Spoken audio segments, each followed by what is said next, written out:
In a candid and gripping revelation before the U.S. Senate Committee on Commerce, Science, and Transportation, former NASA Administrator Jim Bridenstine, now managing partner at the Artemis Group, dropped a bombshell that left many stunned.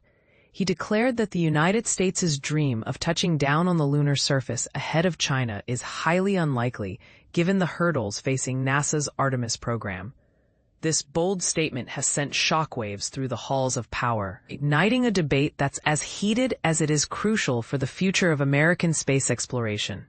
The hearing, aptly titled "There's a Bad Moon on the Rise: Why Congress and NASA Must Thwart China in the Space Race," saw lawmakers from both sides of the aisle converge to chart a path forward for NASA's ambitious plans. Bridenstine's testimony, however, cast a long shadow over these discussions, raising serious doubts about the agency's ability to outpace its Chinese counterpart. Bridenstine didn't mince words when he spoke about the challenges posed by orbital refueling and the program's complex architecture. These issues, he argued, could derail the U.S.'s lunar ambitions, allowing China to take the lead in the new space race. But here's where it gets controversial.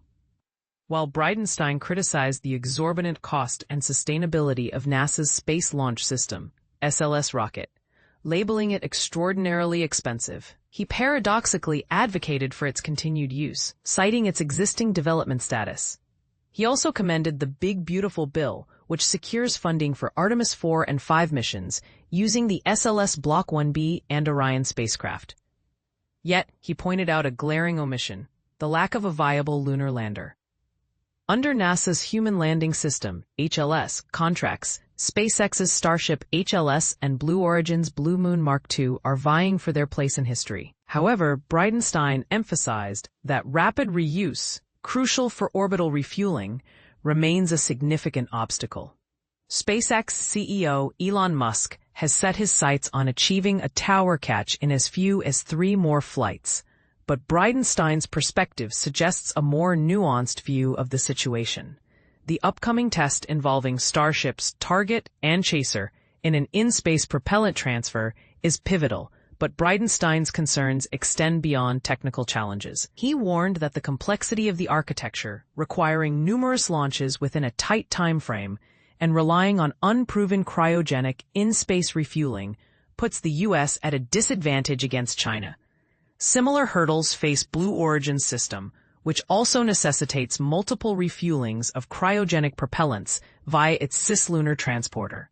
Despite the potential for larger payloads, such as Blue Moon Mark II, delivering up to 30 tons one way or 20 tons reusable, the untested nature of these systems raises eyebrows. Bridenstine also flagged the environmental and operational disruptions caused by Starship's launch frequency. The Federal Aviation Administration, FAA, is reviewing plans for up to 44 launches annually from Kennedy Space Center's Launch Complex 39A, with SpaceX aiming for 76 from Space Launch Complex 37.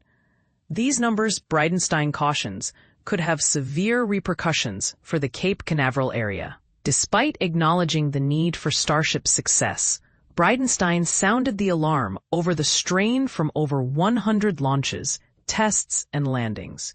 He criticized the Artemis architecture as overly complex and strained, attributing setbacks to political instability.